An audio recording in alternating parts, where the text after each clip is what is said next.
దేవునికి స్తోత్రము. అనుదిన దేవుని వాక్య ధ్యానమునకై ఈరోజు పరిశుద్ధ గ్రంథము నుండి యెషయా గ్రంథము 61వ అధ్యాయము 7వ వచనాన్ని మనం ధ్యానించుకుందాము. ప్రియ దేవుని బిడ్డలారా, వాక్య ధ్యానమునకై ఎదురుచూచుతున్న మీ అందరికీ క్రీస్తు ప్రభువు ప్రశస్త నామములో శుభములు, దీవెనలు కలుగునుగాక.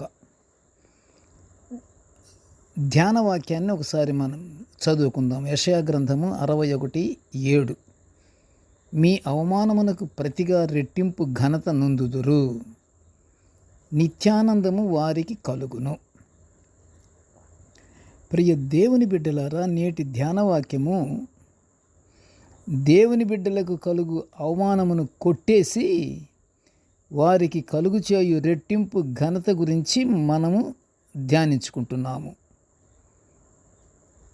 ప్రభువారు దేవుడు పలికించిన, యెషయా ప్రవక్తతో పలికించిన మాట, మీ అవమానమునకు ప్రతిగా రెట్టింపు ఘనత నొందుతుంది, నిత్యానందము వారికి కలుగును. చాలా శుభప్రదమైనటువంటి వాక్యము. దీన్ని మనము ధ్యానించుకుంటున్నాము ఈ వాక్యాన్ని. మరి అంతటి ఘనత దేవుని నుండి పొందుకొనుటకు మనం ఏమి చేయాలి? మన ప్రవర్తన ఎలా ఉండాలి అని మనం మనలోనే ప్రశ్న వేసుకొని విమర్శ చేసుకోవాలి కూడాను. అంత రెట్టింపు ఘనత మనకి దేవుడు అనుగ్రహిస్తుంటే మన ప్రవర్తన ఎలా ఉండాలి? మనము దేవునికి మనం ఏమి చెయ్యాలి అనేది మనము విమర్శ చేసుకోవాలి. మనము ప్రశ్నలు వేసుకొని మనము విధేయతతో ప్రవర్తించాలి. ప్రభువే ఏమి చెబుతున్నాడు? కీర్తనల గ్రంథం ఒకసారి చూస్తే 84వ సంకీర్తన 10వ వచనంలో దావీదు ద్వారా కీర్తించిన కీర్తన, దేవుని ఆవరణములో నిత్యము గడుపుట శ్రేష్టమనియు, హృదయ గర్వాన్ని విడిచిపెట్టాలని దేవుడు కోరుకుంటున్నాడు అని కీర్తనకారుడు రాస్తున్నాడు. కలహ మనస్సును కొట్టివేయాలి, ప్రశాంతమైన మనసు కలిగి ఉండాలి.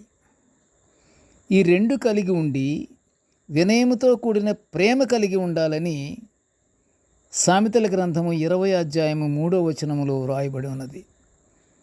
ఇవి రెండు, వినయముతో కూడిన ప్రేమ కలిగి ఉండాలి అంటున్నాడు సొలొమోను రాజు. అంతేకాదు, క్షమించే మనసు కలిగి మన పెద్దలు చెప్పే సలహాలను పాటిస్తూ ఉండాలి. కీర్తనల గ్రంథంలోనే 112:9వ వచనములో కీర్తనకారుడు కీర్తించినట్లు, ఉదార స్వభావము కలిగి ఆకలిగా ఉన్న వారికి భోజనం పెట్టుట, బీదలను గుర్తించి వారికి సహాయం చెయ్యడం మొదలగు సహాయక చర్యలు తప్పక మనం చేస్తుంటే దేవుడు గుర్తించి మనకి రెట్టింపు ఘనత మనకు అనుగ్రహిస్తాడు. ఇది ప్రియ దేవుని బిడ్డలారా, మీ అవమానమునకు ప్రతిగా రెట్టింపు ఘనత, నిత్యానందముతో మీరు ఉంటారు. అట్టి వాక్యానికి ఎలా ఉంటారంటే, ఏ విధంగా ఉంటే ఆ విధంగా మనకి రెట్టింపు ఘనత మనకి కలుగుతుంది. మనము సహాయక చర్యలు తప్పక చేస్తుండాలి. ఆకలిగా ఉన్న వారికి భోజనం పెట్టాలి, ఉదార స్వభావం కలిగి ఉండాలి, ప్రేమ కలిగి ఉండాలి, బీదలను గుర్తించాలి. అలాంటివి కానీ మనం చేస్తుంటే దేవుడు గుర్తించి రెట్టింపు ఘనత మనకు అనుగ్రహిస్తాడు. మనం పోగొట్టుకున్న దానిని తిరిగి రెండింతలుగా మనకు ఇవ్వడానికి మనిషి రూపంలో వచ్చిన యేసయ్యను నమ్మాలి. ఆ యేసయ్యను నమ్మి ఆయనను ఆశ్రయించాలి. ప్రభువారిచ్చిన ఆజ్ఞలన్నిటినీ పాటించి స్తుతి స్తోత్రములతో దేవుణ్ణి మహిమపరచాలి. అన్నిటి యందు అప్పుడు రెండింతలు పొందుకొని దేవుని బిడ్డలముగా మనం జీవిస్తాము. అలా చేసి మనము జీవిద్దాము. ప్రార్థన చేసుకుందాము. కృపగల తండ్రి, ప్రేమగల నాయన, నీ స్తోత్రములు. ప్రభువా, నీ దివ్యమైన వాక్యాలను మేము నిత్యము ధ్యానించుకునే గొప్ప భాగ్యాన్ని మేము పొందుకున్నందుకు నీ ఘనమైన స్తోత్రములు నాయన. నేటి ధ్యాన వాక్యాన్ని వినుచున్న ప్రతి బిడ్డను ఆశీర్వదించయ్యా. ప్రభువా, మేము నీ యందు భయభక్తులు కలిగి నీ ఆజ్ఞలన్నింటినీ మేము పాటిస్తూ స్తుతి స్తోత్రములతో దేవా నిన్ను మహిమపరుచుకుంటూ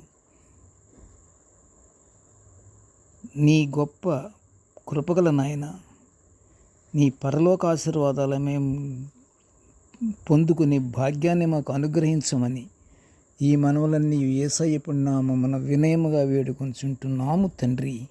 ఆమెన్. దేవుడు మనల్నందరినీ బహుగా దీవించుగాక. Amen, amen, amen.